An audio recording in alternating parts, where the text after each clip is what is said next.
Gandang araw sa lahat.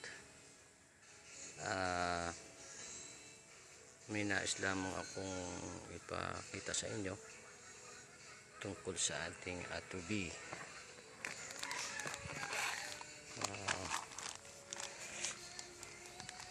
Talaga namang napakahusay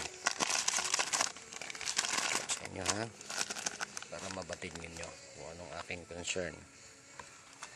Buksan na natin to. Teka, mainit. Buksan natin.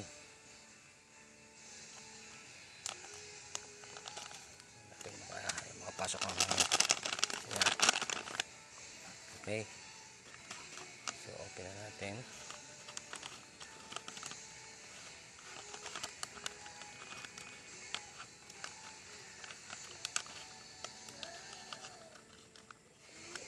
Ito po ay 1 kilo.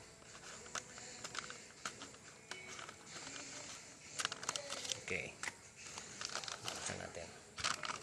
So ayan po siya. Mapapansin po natin agad na may kakaiba agad yung texture. Ayan po, hindi katulad nung dati na powder na powder. Ito, kung mapapansin nyo, inag-ag ko na to,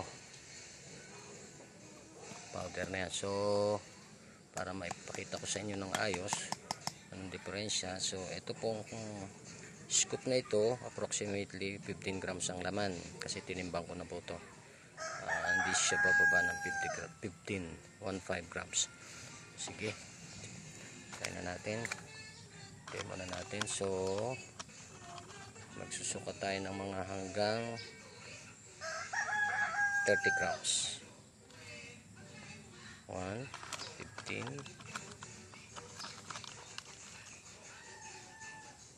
dalawa, 30, tatlo, 45,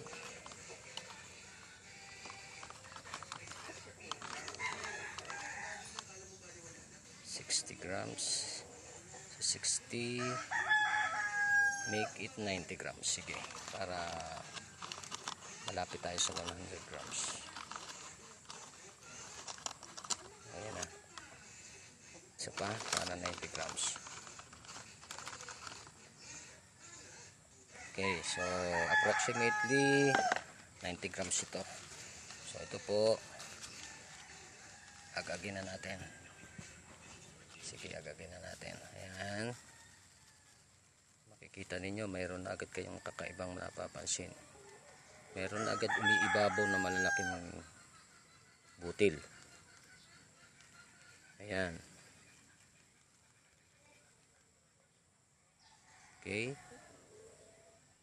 so itong malalaking bilog na to, parang round pellets, ay naobserbahan ko na ito ay nadudurog. Ayan, o, nadudurog siya. So palagay ko lang, at ang posibleng dahilan kung bakit buo-buo ito ay mataas ang moisture content ng produkto. So kita nyo, nadudurog siya. Ayan, nadudurog. Pagkagin natin. Ayan, kita nyo yan. Hindi ba siya yung katulad nung dati na pinong-pino? Talagang powder siya. Ayan, itong mga nakarang araw, kala ko lang siguro ito i-patch lang na ipapasige. Baka naman sa susunod na patch nila ay lote lahat ay pino na. Pero itong sunod ko uling binili, ganun pa rin, hindi nababago. Sabi ko, bakit hindi yata napapansin sa quality control ng production itong mga bagay na to? Meron ba silang dahilan na okay lang ang ganito? Tingnan ninyo, oh.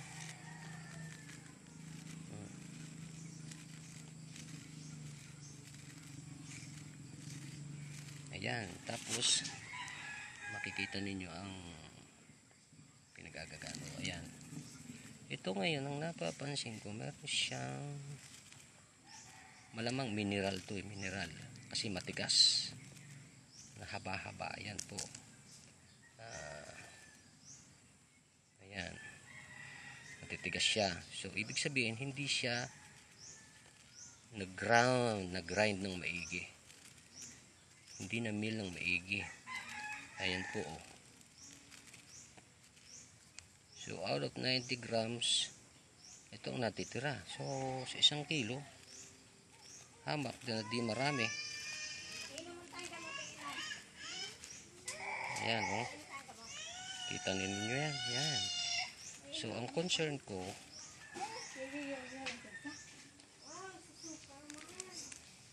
paano natin maihahalo ng ayos dito sa aking feeds, which is pellets.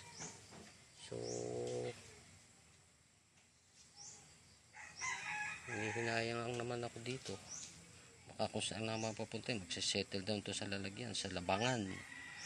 Hindi makakain ng baboy.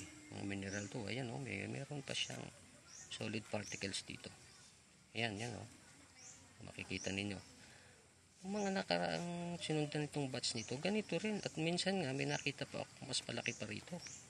Sabi ko, bakit nagkakaroon itong ang Antubi? Ang Antubi naman, so far, sa observe ako, ito ang very effective. Talagang nawala ang baho. Magaganda ang naging outcome ng aking mga alagang baboy. So, tingnan ninyo, paano ito, ayan, paano ito hahalo dyan? Paano siya magkikling dyan? Kung siya ganyang kalalaki. Ayan.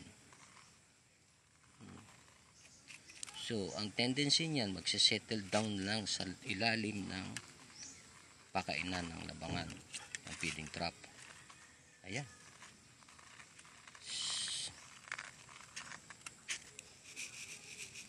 Hindi siya humahalo.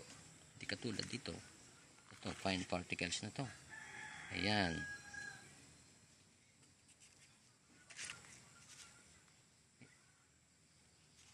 Didikit siya. Didikit siya sa dito, didikit siya, nakadikit na yan dyan, mga powder. Ngayon, itong concern ko ay ito, paano didikit sa feeds ito. Ayan, ano ba, napansin ninyo. So sana po pakiusap ko, sana ibalik nyo na yung dati na maging powder.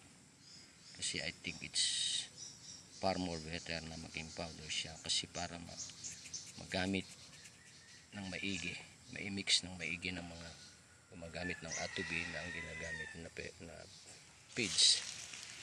Katulad itong pellets. Ayan po. So, yan ang concern ko. Sana mabigyan nyo ng pansin.